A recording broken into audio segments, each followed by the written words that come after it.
context in the second half of the presentation and how to implement that into our hurling and football drills and games.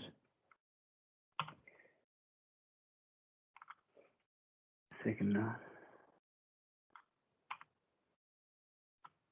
So, as I discussed, we'll just go through each of these. The other thing we will touch on is principles for session design.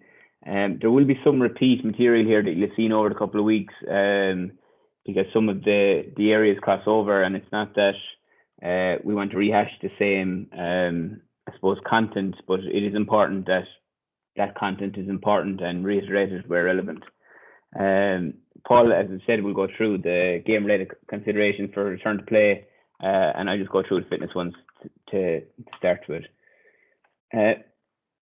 You will have a document received from Noel, and I'm just going to provide or summate some of the information in it, and it'll be here as a resource for you to pass on to club members should you need it, rather than passing on a full booklet where they may or may not read it.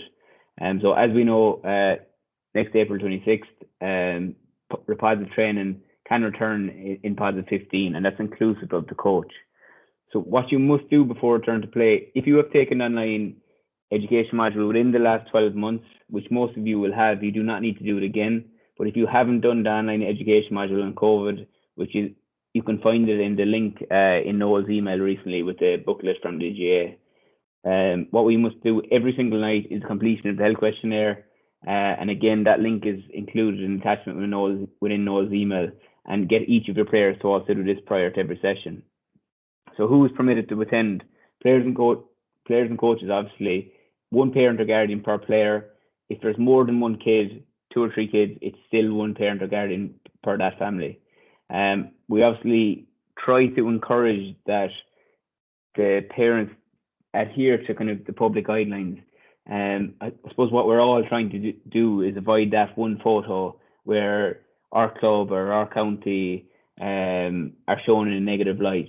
So where possible, just get people, if you see a corner riders, a congregation of people, just get them to distance somewhat. They can still obviously have a conversation. The other thing is avoid sharing cars, and it's something I'll talk about a small bit later, but can the kids cycle or walk to training? Not only from a COVID perspective, but from a health perspective. Obviously, all indoor facilities remain closed. We want relevant signage present, hand gel dispensers filled and functional. We've noticed, and I've noticed over the last couple of weeks, just going around having a look at J clubs, there's some of the stuff is quite dormant from the first time or the last time we used them. So ensure that they're functional and filled. Players and coaches only to the sideline. Try to keep everyone else off the sideline just to minimise risk. And clean balls and cones prior to each session. Now, there's new data out there that says the transmission from surfaces is less than we previously thought. However, it is good practice and it will minimise risk to give everything a good spray down with antibacterial or antiviral solution following the session. Toilets, higher risk of contamination here. Obviously, you can't have all doors and windows open for privacy, but try to have some form of ventilation flowing through the building. Regular deep clean, and obviously there's no showers during this. So this is just a final slide on it. 6 rules to follow: wash your hands frequently, maintain social distancing, avoid touching eyes, nose and mouth. Obviously that's difficult in a playing scenario, particularly in weather like tonight where people might be sweating. But just cover your base and tick the boxes and advise the children or players to maintain good personal hygiene. Face coverings and masks for coaches and guardians. This is important. It's difficult to do, but just get it done, particularly when we get really invested in a session. Our voice tends to rise. We will be within 2 meters of kids quite often. So just wear that facial covering, please. Screen for fever, cough, and difficulty breathing. Don't take chances with this. The other thing you can do, it's not mandatory by the GAA, but I think it's useful, is get a thermometer for the club. They're not that expensive. If you've 13 or 14 kids coming in, it literally take 2 seconds per child. You'll have it done in 30 seconds. If their temperature is high over repeated measures, just ask them to go home for that evening and monitor from there.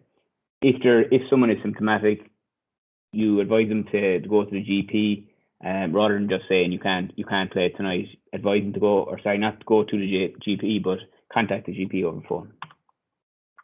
Okay, so session design. I will have discussed this previously, and many of you will have noted it previously. But it's just a principle I use, the MOVE principle. So motivation, go back to motivation for M. Children need a reason to engage in activities. Motivation for most kids to go training is not that they want to be better. There will be a small few. The majority want to just go play with friends. So it is important that we have that fun element. O is for opportunity. Have small-sided games, numerous engagements, and account for time, space, and material. Plan for this. What do we need? This will inform our session, but it'll also ensure that the session moves quickly. Variety. So offer a variety of activities to suit different interests. I would have spoken previously about using a model where it was whole part whole, where you might start with a game, then to a skill, then go into a game. This doesn't really matter, but these, I suppose, pedagogical approaches will help us bring variety to our session. Rather than just following the same routine every single day that the child knows when they come, they're going to stand in the cones first, then they're going to do some choosing, then they're going to go to a game. Why not have the game first, then go into skills? Just change it up every now and again. And the other thing V stands for is providing for, I suppose, and developing different levels of ability. So equipment, encouragement, enthusiasm. Equipment should definitely be noted in our planning. I advise everyone to take 20-30 minutes. The longer you plan, the more successful every session will be. How much equipment do you have? Paul will go through this a bit further. And then the other thing is encouragement, enthusiasm. The kids have been off for a long time now. They're not going to be at the same level they left at. So outside of performance, we want them to remain part of the club and hopefully form part of the senior club in time. So encourage and be enthusiastic throughout for retention purposes. So fitness considerations. Some of the kids will have been fairly active over the last few weeks, some won't. So we've got to account for variance, I suppose. But what I'm going to do tonight is assume that most players have nothing done. And what we should do from a coaching perspective, the guidelines I'll give will be fairly broad, as will Paul's. So you need to manipulate them to suit your group. So in terms of training load, like how much do we do? So the three elements of training load are intensity, duration, and frequency. Okay, so frequency. So how many sessions are we going to go a week? This is worth a discussion with your coaches. Are they back? Is it just the Gaelic games are back, or are they back with other sports? Is everyone going to go back into set at the same time? Find out. I said this previously in another webinar. Find out how many sessions per week that player is doing. This isn't scientifically based, but I would advise that every child has at least 2 days off for social play. Like we talked about the World Health Organization before, and the necessity for 60 minutes moderate activity every day for the child. So yes, the child can be active every day, but we don't want 7 structured days in a row where the child has been told what to do, they react. There should be a day or two, hopefully 2 days free for each child. So rather than trying to be selfish and get the most out from your perspective, find out what the children are doing first. Like regardless of whether we want them to or not, there's going to be other sports on, or rugby, or soccer, or golf, whatever it may be. So intensity is dependent on, I suppose, the children's previous training and their age also. So what I will say for both duration and intensity is start low. So what that means in terms of duration, in terms of intensity, is that we're not going at game intensity straight away or demanding that. It's okay to go a bit lower. We still want them to apply themselves. However, we don't design sessions that are high intensity, really small-sided games immediately. What we would do is we can have our small-sided games, but they'll be longer duration. It might take 3 or 4 minutes, and the intensity you might give it a 5 or 6 out of 10. So as I said there, you'll have your longer duration, moderate intensity. With this, that ratio of 2-to-1, we really want to work on the cardiovascular system. So you have your aerobic training and your anaerobic training. Aerobic is with oxygen, and anaerobic is what we'd work on later in the season as we approach competition. So for now, I would advise that we have, if we're, Paul's going to go through some game and pressurized scenarios where we can actually implement game styles without contact. So I would advise kind of a 2-to-1 work rest ratio. So this will go for 3 to 4 minutes. You might rest for 2 minutes and build fitness that way. If you want to include fitness training at this point, you can follow that template. So I would say kind of longer low intensity running for now. That might be up and down the field or a lap or two of the field, and you're working for twice the time you're resting. And again, it's not going to be a sprint up and down. It's a moderate jog, moderate intensity, and we'll build tissue capacity and expose them to lower level, I suppose, stimulus until the bodies are ready and they've adapted to tolerate higher training load and higher intensity.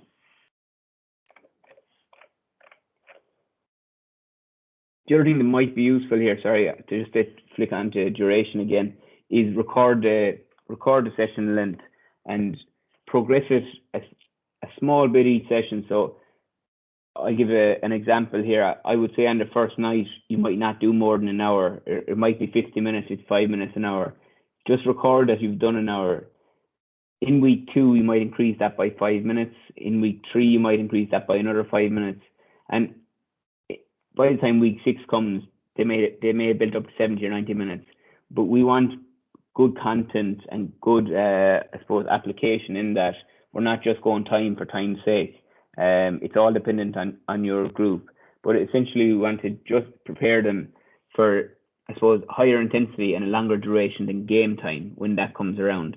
So if your game time is 50 minutes or 40 minutes, 220s, whatever it may be at the age group, that we're preparing to meet that and I suppose exceed that in time. But we start below that. We start below in intensity and duration. So I mentioned the health organization, moderate activity, which they described as 5 or 6 out of 10. So we should aim for that, maybe the 60 minutes, 5 or 6 out of 10 intensity. The other thing you can do is ask the player afterwards. They know their bodies. They know how hard it felt. When we assess sessions, it can only be subjective in our opinion if we just give our opinion. Why not take the player's opinion? Ask them to rate the session in terms of how difficult they found it or the intensity of the session from 0 to 10, with 10 being high. There is an official rubric called Rate of Perceived Exertion, or an RPE scale, that you can use if you want to look into it. But it might be no harm, and if you get a mean score of 6 or 7, you know you're on the right track. 6 weeks later, you'll hope that that's at a 7 or 8, because we want to work more anaerobically and at higher intensity for shorter duration.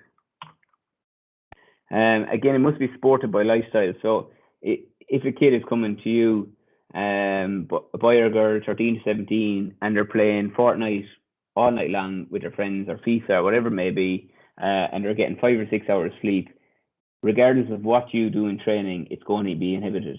So please talk to the players about lifestyle. If they're not getting these things right, whatever you do again, just won't be optimized. The other thing you can do is that COVID actually helps us in this way, is kids have to take responsibility for their own water. So at least they're bringing a water bottle. Why not encourage them to bring a healthy snack, be it a handful of nuts and a piece of fruit for after training? You've got your protein, your carbohydrates, and your water for hydration, or even a carton of milk. And it's creating healthy habits that you hope they take through with them to the senior. So they're bringing their water already. Can you encourage them to bring a snack which has carbohydrates and protein to optimize recovery after the session?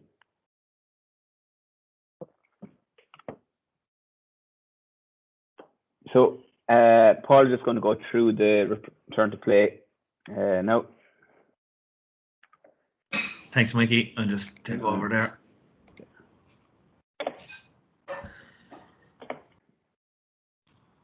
That's grand.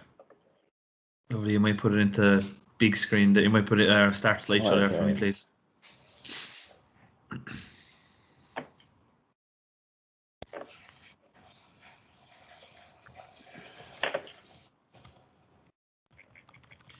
Lovely. I have it there now. I'll move on. Yeah, thanks.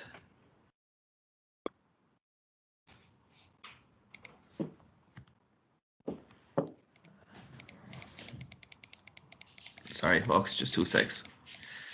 Yeah, so look, thanks, Mikey. Some great tips there. And again, as he said there, he'll be hopping back in there, and we will have time for questions at the end. And obviously, the two areas overlap hugely, and it's important that they do overlap, and both are given considerations. So, for the kind of component breakdown, Mikey might talk more about this later on now again, but you'll have your warm up, 10 to 12 minutes. So you have your 5 minute steady jog, dynamic movements and stretching, activations, jumping and landing, and as Mikey said earlier, it's all about building muscle capacity and making sure we don't pick up any injuries. And it's very important that whilst the kids will be mad to get back into the flow of things on the first night, that you do give your warm-up good consideration, and the proper respect, I suppose, is a very important thing.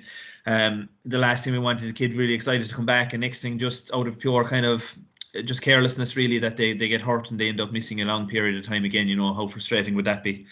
A pulse raiser then, 5 minutes, and this is their first chance to introduce some fun. Well, not only that, but the warm up, obviously you can introduce a huge amount of fun too, and a bit of crack. And but the pulse raiser is a good one there. This can be done evasion game. This can be done with the ball, without the ball. I suppose you can tailor it and change it as you go on through your sessions. And the ball skills and the gameplay we'll speak about later on. So Mikey, as he said earlier there, the pre-training, can the players walk or cycle to training from a lifestyle point of view? If this is feasible and safe, obviously it's something big to do. Dynamic movements and stretchings, you have your lunge and squats, RDLs, grind stretches, calf pulses and upper body. Activation work, band work and jumping or landing. Just I suppose again building safety really into your activities and muscle capacity, and I suppose just making sure we're warmed up and ready for the activities that will come in the session. And then we'll come back to that for the work to rest ratio. Mikey will speak on that at the end there, just once we go through some of the game based and ball skills scenarios. So just to move on then, some of the considerations, I suppose, just before and when we're planning, as Mikey said, the more you plan, the better it will be. And I know Paul Kinnork is a big one on this. You should spend as much time planning as you will actually on the pitch for your session. So I suppose kids have been away from the pitch for a very long time. Now, in some clubs, yes, they might have some access to the field. Other clubs, they don't have any access at all. So it's just something to be aware of, that they may have been doing their own work at home or in some other kind of community area or whatever, but bear this in mind. And some kids might have an anxiety about a return to group collective sessions or anything like that. So it's just very important that that's a consideration we give, and that we don't overwhelm the children straight away when they come back. Now most of them will be mad for road, but we always have to bear in mind that that's not going to be the case for the whole group. Patience is a huge one. They're going to make errors and they're going to make mistakes, and we need to bear this in mind again. And we can't, I suppose, we can't lose patience or get frustrated with what we see when we get back to the pitch. Chances are that they've been at home working on their own, but again, not every child might have that luxury at home. And they might be on their own, and whereas some kids might have older siblings or brothers and sisters they can play with, so just bear that in mind when we do get back to the field, that we are patient with children. A ball per player, as Mikey touched on earlier, from an equipment point of view, and this is where this comes into really, having a ball per player is massive when we first get back, and I suppose it just limits the chances of waiting or queuing. They've probably all had a ball at home themselves, working away, so I suppose we want to make the transfer from home to getting back on the pitch as seamless as possible. So having a ball per player is a huge thing. Not only that, but look, if we want to, I suppose, at the start, before we start our sessions in session one, can we give a bib to each child and let them take it home and bring it back to the sessions, so that we have them there, and at least make a note what colour bib each child has, and at least when you're planning your sessions and you know who's coming, you will be able to divide them out per colour, with whatever that is, and just let them bring it home and bring it back themselves. And I suppose, avoid the COVID scenario and give one to each of them instead of sharing them around during the session. Let them put it on from the start and wear it for the whole session and divide them up that way. It's a small bit of planning. Might be an extra 5 or 10 minutes to your session, but it'll make a huge difference to you. As well as that, cones, anything else we need, making sure that they bring their own water. I suppose planning for water breaks in your session is another huge one. I suppose it's not going to be the case that they might run by a box of water bottles on the ground and pick one up and go. They'll have a set area and they'll have to go to it. So just keeping that in mind also. I suppose this part is really not to go too mad on the trying to catch up aspect straight away. Look a small bit long term. Don't sacrifice on the development aspect just because we might have a couple of games coming up soon, or look down the road. And I suppose whatever areas or principles of play that you're working on, and the kids and the children might be a small bit weak on those, or they might need a bit more work, just not to sacrifice that part of it, and really look long term from the development point of view. And you can't cover all the bases in one go. We're back on the 26th of April. We might get a scenario where we get to play for July and August, and then your games might be over. There might be some stuff later on in the year, but you can't be guaranteed of that. So I suppose you need to look long term, nail the few principles you want to do that you find most important first, and then I suppose just make a plan that you can develop your principles of play and tactical stuff as you go along. As I said, plan your sessions in blocks in advance. If you have a couple of technical aspects that you want to get through, jot them down for the first, as Mikey said there, for your 6 weeks. Make a plan for your first 6 weeks when you're back in the field. I suppose we have a rough idea. We might get to play some games in June. So look, that gives us 5 to 6 weeks there.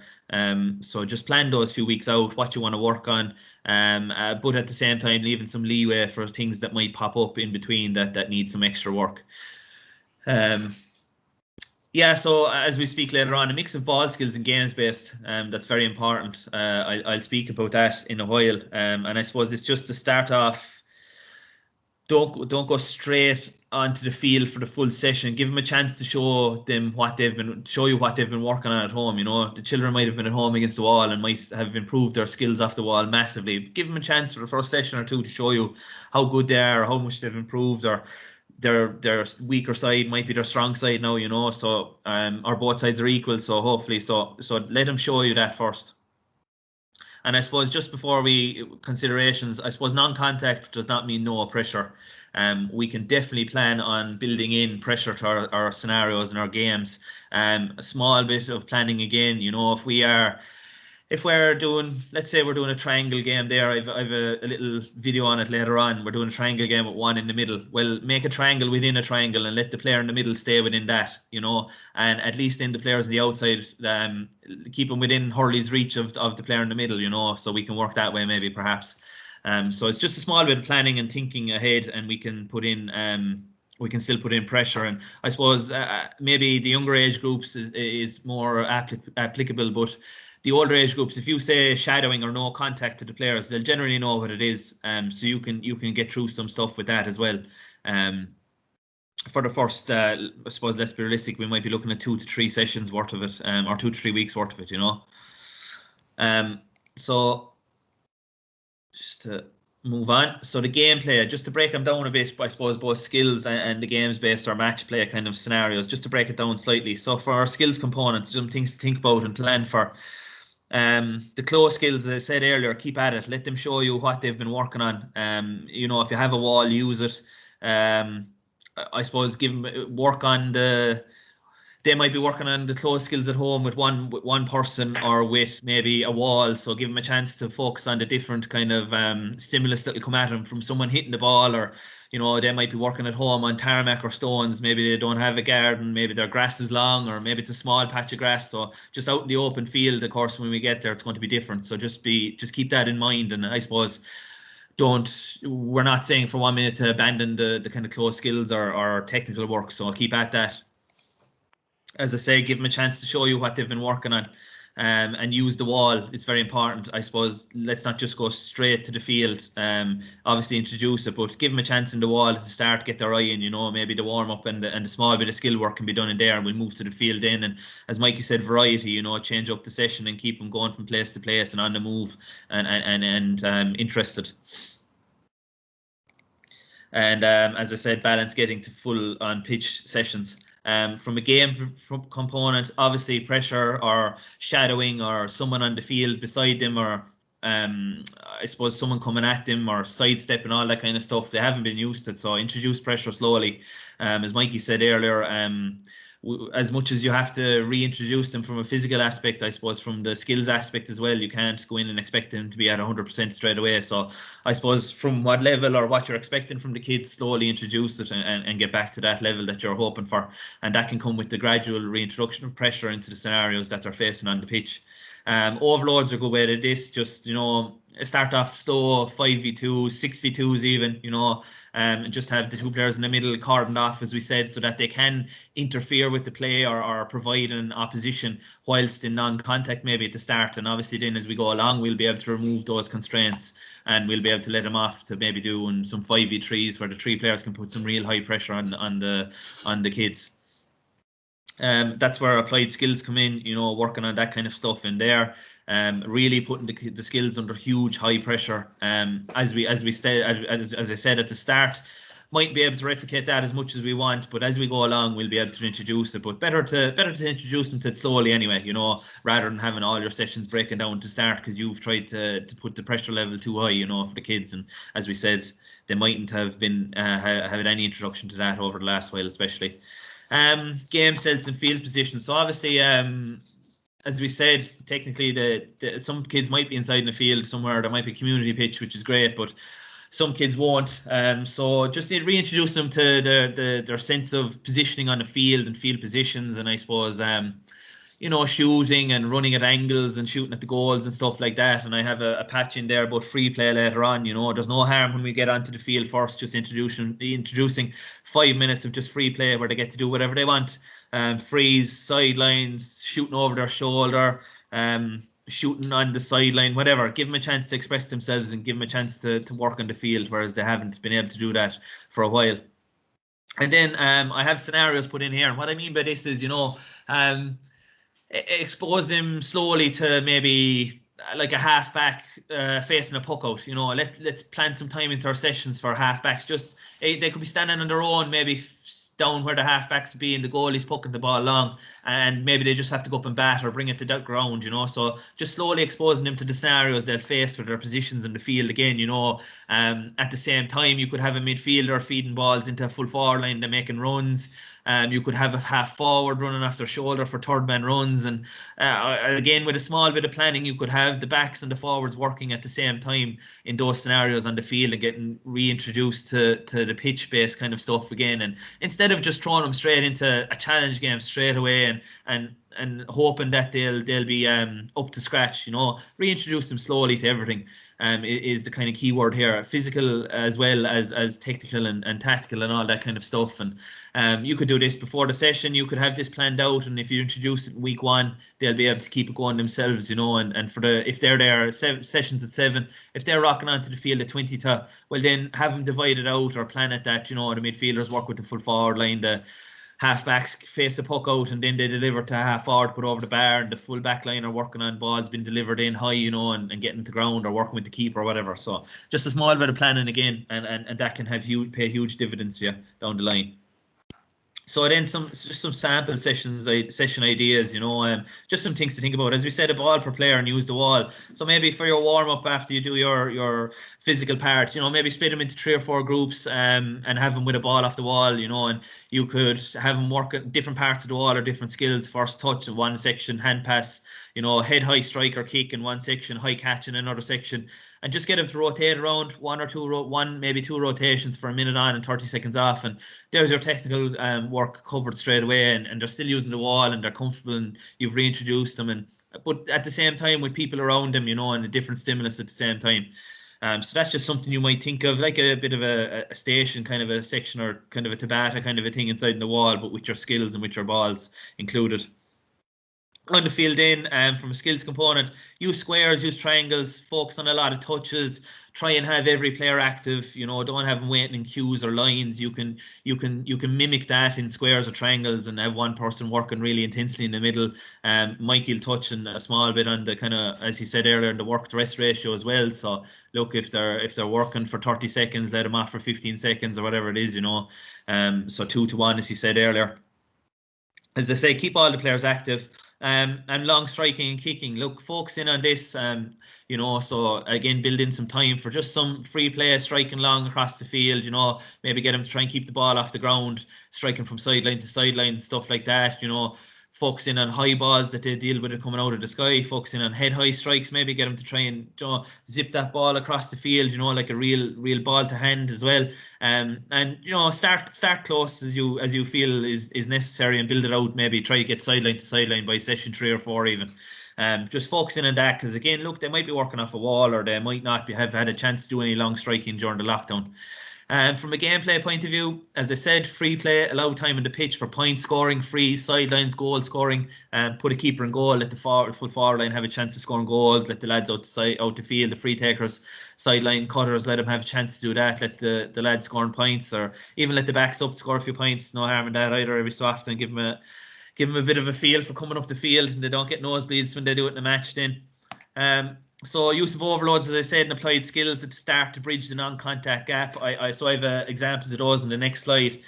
So these are, as I said, with the older groups. So obviously, maybe with a under 13 side, perhaps when you say shadowing and non-contact to them, look, they might get excited and they might be able for it. So look, maybe you have to put in some kind of constraints then, and keep the player who might go for the contact, keep them inside in a certain section, or, you know, divide up your grid differently and keep the players away from each other, but at the same time giving them a chance to get in the way or intercept the ball. But look, with the older groups then, maybe 16, 17-year-olds, maybe they'll be well able to know what a shadow is, and they can put some minimal pressure on players. Very important, as Mikey said earlier, that we stick to the guidelines as best as we can. But look, let's try and find some ways, some kind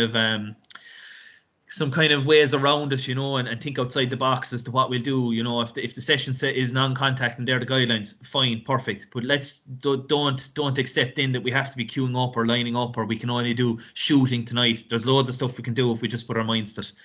And then play some, when we do get back at the start, you know, play some, if we can get some contact in, minimal contact, you know, play some 2v2s or 3v3s and have them rolling in and rolling off. You know, first goal wins and the team who scores rolls off. Put the small goals maybe 20-25 meters apart, you know, one on the inline, one on the 21, and just have them playing 3v3s inside there. And just, I suppose, all we're promoting there is a bit of, I suppose we're looking for a bit of skills, or, you know, some kind of stuff off the cuff, really, give them a chance to express themselves, really, and that kind of thing. So as we said, you know, build slowly back into your 15v15 scenarios, really, is what we're saying there. And when we do get back, if you want to make sure all the players get touches, or players who aren't comfortable, divide the pitch and give them all their own little areas, that when the ball comes in, it's 1v1 inside there, or 2v2 perhaps, you know, and I have a small little example of that in the next one as well. So just some ideas of applied skills. And so first one here, if we look at it, if that's playing there, look, that's just some 5v2s. And look, if, as we said, with the older groups, they'll be well able to just shadow there and move the ball around. Or we can equally, we could put some squares in there where only the two reds in the middle could only operate inside those squares, but they have a chance, and the lads on the outside have to avoid them, and the lads in the middle have a chance to intercept, we'll say. Here then, as I said earlier, look, that's our triangle one there, just working the man in the middle. He's trying to get the possession or intercept, and the boys on the outside are keeping it. If we're worried about non-contact for this one, we can put a triangle inside the triangle and let the player in the middle stay inside that and move from place to place and try and get the intercept. Here we have some 2v1s. So I'll just press play here on this one. Just some 2v1s and 4 grids up and down, just moving the ball as quick as we can. Very, very minimal contact in this. Again, we could make a T inside in each section there, or kind of we could keep the blues to one side, you know, and let the lad in the middle try and keep the ball off him, and we could still focus on intercepts there. And again, as I said, the squares down the bottom here, you know, we're working the man in the middle really, really quickly inside there.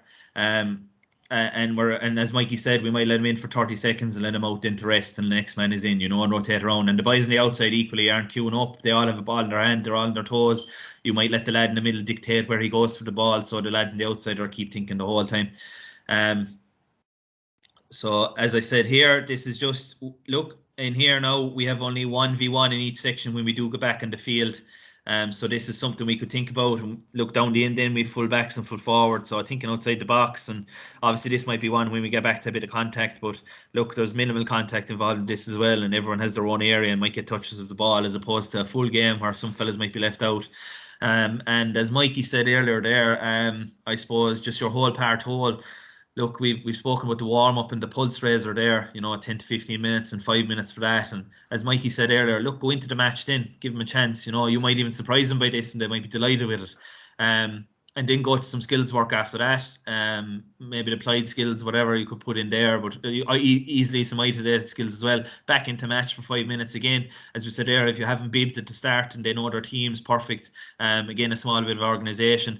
Games based and applied skills at the end, whatever you want to work on there. We've had some examples of that and finish with a match again. So look, that in total is about 60 minutes only. Now, obviously, there's some changeovers there. So talking an hour 10 minutes, an hour and 10 minutes on the field, maybe we'll say there for water breaks and I suppose getting from place to place. But, with a small bit of organisation there, you have a really good variety in your session and the kids love it. And equally, look, you have 3 sections for a match. You have a match when they're fresh. You have a match when they're halfway through, and you have 10 minutes of a match at the end. So, whilst at the start, skill levels are great, and technical skills are on point. As you go through your session there, maybe the match at the end isn't so hectic, and things are cropping up that you feel you need to work on, and they've broken down, and that's something you can keep in mind. So you're working on when they're fresh, when they're partially fatigued, and fatigued at the end of the session again. So things might crop up there that mightn't at the start of the session. You might have to jot down a little note and say, listen, need to work on this, or focus in on, maybe ball to hand really broke down for the last 10 minutes. Need to work on that at the start of the session or get their eye in. So just some take-home messages. And Mikey will hop in here. He might have some points to make as well. We'll take some questions. You keep control there, Paul. I think from listening to hopefully me and Paul, I think what's important there is that something that keeps coming up time and time again, and I understand it's very difficult, particularly that you probably have sons and daughters you need to get out to training and you're coming from work or just off the laptop. But if you get 20 minutes, spend time planning. Sometimes you won't understand the benefit of it until you spend so much time at it. So you're planning for how many people, how much equipment you need, how much of the field do I have, what are my aims and objectives for the session. Go and implement it. If it doesn't work, it doesn't work. We've all had sessions that have been a disaster. Review it afterwards. Objectively review it. Ask the players, what was the aim of the session tonight? Can they tell you what they were meant to learn? If they can't, you didn't get across your coaching points, you may need to re-emphasize them the next night. Or maybe the drills were small but confusing, that they didn't really understand what the aim was. And then review it subjectively yourself. Did I plan well? Did I coach well throughout? Did I use soft skills? Did I encourage? And then I suppose looking afterwards, the players, did you get the feeling they enjoyed themselves? Will they come back buzzing the next night, looking forward to the session? So just a bit more detail there. And then Paul, if you want to click on a bit. Yeah, so just clicking on there, as Mikey said there, I suppose the big one there is encouragement really at the start, lads, and I think it was the lads last night, or I think it was the lads last night mentioned about green light coaching, I suppose, where everything is positive really at the start. Let's not be negative at all to the kids when they're coming back. They're really excited to come back to the field and come back to you as their coach. They probably miss seeing you or miss having the crack with you, so make sure it's as positive as possible an experience when they do get back. That's it. If you want to call out some questions, Paul, or if anyone's typing questions.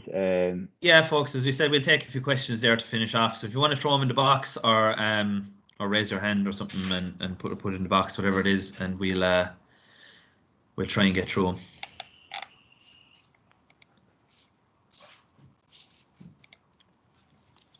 Raised hand there, I'll Can we get the slides? Yeah, everything will be recorded and will be put up on YouTube later on in the week, and the slides will be included in it as well. Yeah, I have all those games put in a file, and they'll be shared by Noel as well. So you can have a look at those too. So he'll send it out to the list there that applied for the meeting.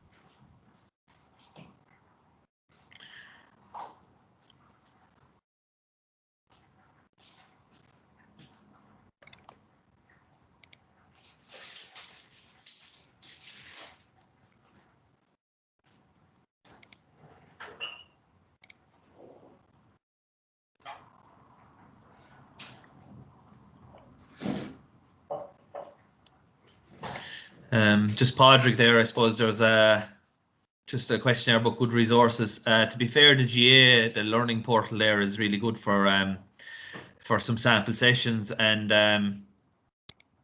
to be honest, there's not to fob you off a small, but there is a huge amount of really good stuff out there on Twitter, and if you Google it, or especially Twitter, really, to be honest, and there's a huge amount out there. If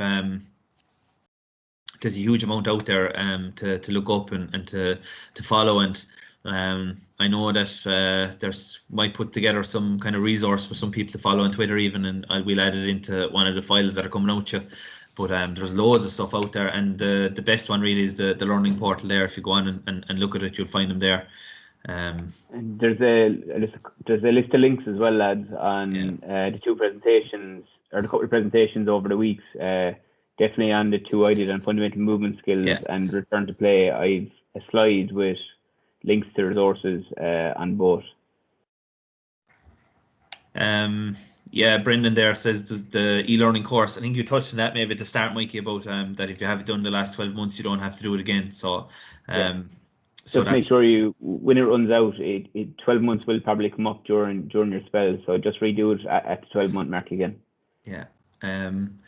As the players are only coming back, what pitch sizes would you use initially? Look, that's a good question. I suppose again, as we said earlier, it depends on how many players you have at the field. You know, if you only have 20 players, well, there's no point playing 10v10 in the full field. You know, bring in the small goals, play 21 to 21 perhaps at the longer stage, or if you want to play a match or whatever when you get to that stage in the non-contact, if the non-contact's over. But initially there, I suppose if we're talking about Joe squares or stuff like that, for putting lads under pressure. Obviously, if you want to work on your short striking or your shot kicking or hand passing or anything like that, obviously 10x10 or 12x12 is loads. But if you want to work on longer stuff, you got to spread it out then. And obviously, Mikey, that'll touch on your area then, where you have to take into account then the physical aspect of that and the movements and how much they're running, and just make sure you keep that in mind. Yeah, so definitely the pressurized stuff is where you're working on your overloads, where you might have 2 in the middle against 4 on the outside or 5 on the outside. That burst in the middle is going to be very much anaerobic for the player. So it's important that we get some larger, longer, low intensity running as well. So like Paul showed there, when return to play comes, that you can have them large grids within small grids within the large field, but then you can take out them grids.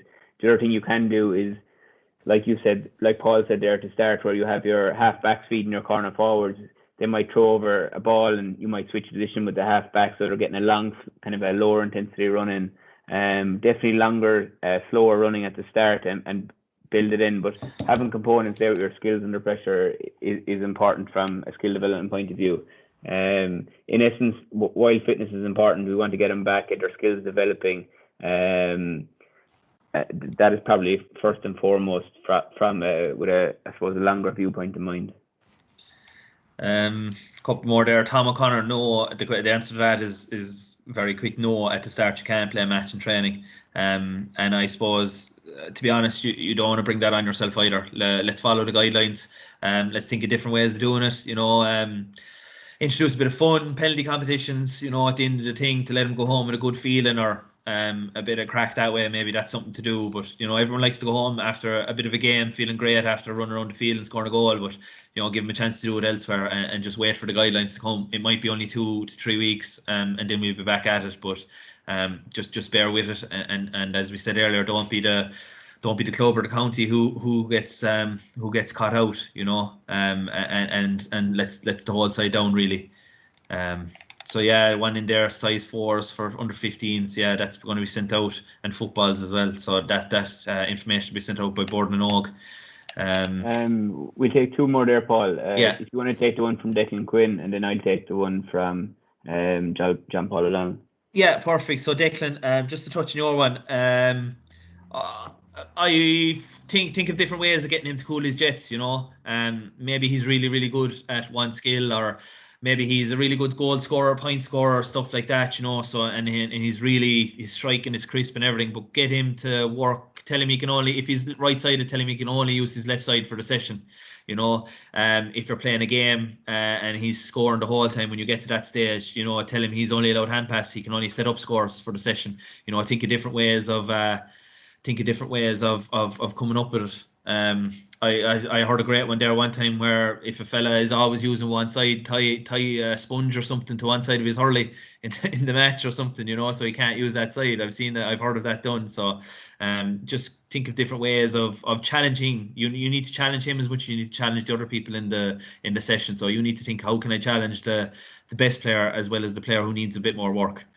So I'll let you pop in there, Mikey, for John's one. Is it? Yeah. So how many weeks would you feel it appropriate to get intensity levels up to match pace, given that we have approximately 6 weeks? 6 weeks is your perfect window. From even working, if I was working with a senior club team, I feel, given players will be have somewhat looked after themselves and done their preparation, their S&C that we've outlined over the last few weeks, and at an underage level, that's the same thing. I feel 6 weeks is perfect for that adaptation phase. So realistically, I'd give probably 2 to 3 weeks of your lower intensity stuff, and then you're building gradually into kind of moderate intensity, 3 to 4 weeks, and then you've two weeks out. If you only have 6 weeks, you're up to game intensity. And sessions are slightly longer than match play and slightly more intense than match play. So when they come to match play, that they're exposed to it. But it's important to have that gradual progression, both to optimize performance and minimize injury. I think we'll leave it there, lads. Thanks very much for coming on. It's still bright outside. Noel will, as Paul said, send out this recorded version, and it'll be on, I think, a YouTube channel, and you'll get the slides of the PowerPoint. If you anything else, that Paul? No, Mikey. Look, best of luck out to everyone going back to the field. I hope you've enjoyed the webinars. There's another one tomorrow night with the lads. There's another one tomorrow night with the lads. So just best of luck, and touch base with Noel or ourselves if you have any questions. We'll be happy to answer them there. If anything crops up in the weeks when you get back. All right. Thanks a million, everyone.